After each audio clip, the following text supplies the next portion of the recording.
তারা কারা? তারা কিন্তু হিন্দু না, বৌদ্ধ না, খ্রিস্টান না, তারাও মুসলমান। আসলে কি তারা মুসলমান? তারা নামে মুসলমান, অন্তরে মুসলমান হইতে পারে না।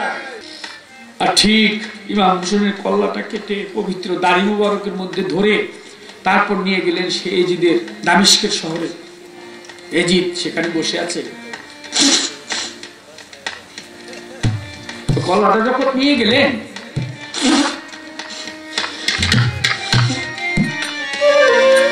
এজিদ তার বিদ্যাঙ্গলিটা নিয়ে বা খঞ্জন নিয়ে ইমাম হোসেনের চোখের মধ্যে গুতা মারে, কল্লার মধ্যে চোখে গুতায়, মুখের মধ্যে, ঠোঁটের মধ্যে এরকম করে। পাশে আবার এক ব্যক্তি ছিলেন, তিনি বললেন যে এজিদ, আপনি যে এই মৃতদেহের কল্লাটা, পবিত্র কল্লাটার মধ্যে এরকম খেলতেছেন, এরকম করতেছেন, আপনার কি মায়া লাগে না? ইমাম হোসেনের দিকে একটু চেয়ে দেখেন তো, একদম নবীর চেহারা মতো দেখা যায় না?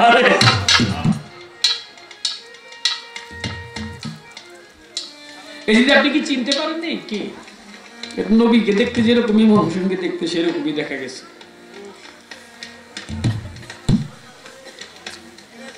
তারপর সেই কল্লা অবশেষে ভাসতে ভাসতে নীল নদ দিয়ে সেটা চলে আসে মিশরে। অনেক আলোচনা।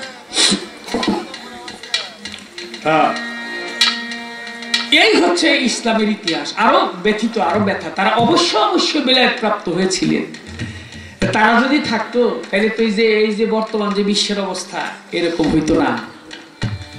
পৃথিবীর যে অবস্থা, সৌদি আরবে গিয়ে দেখেন, আমি মাঝে মধ্যে ফেসবুকে দেখি, আল্লাহ নিছিল, গেছিলাম, এরা যে খাবার প্রতিদিন ফেলে দেয়, এই খাবার যদি পৃথিবীর অন্য মানুষকে দেওয়া হইতো, যে সুদানের মধ্যে কত মুসলমানরা না খেয়ে মরে, আফ্রিকার বিভিন্ন দেশে, এরা যেটা ফেলে দেয় ওইটাও যদি দিয়ে দিত, তাইলে তো ইয়েমেন, যে ইয়েমেন শহরকে দল নবী বেশি ভালোবাসতেন, সেই ইয়েমেনের উপর বারবার আঘাত করা হচ্ছে।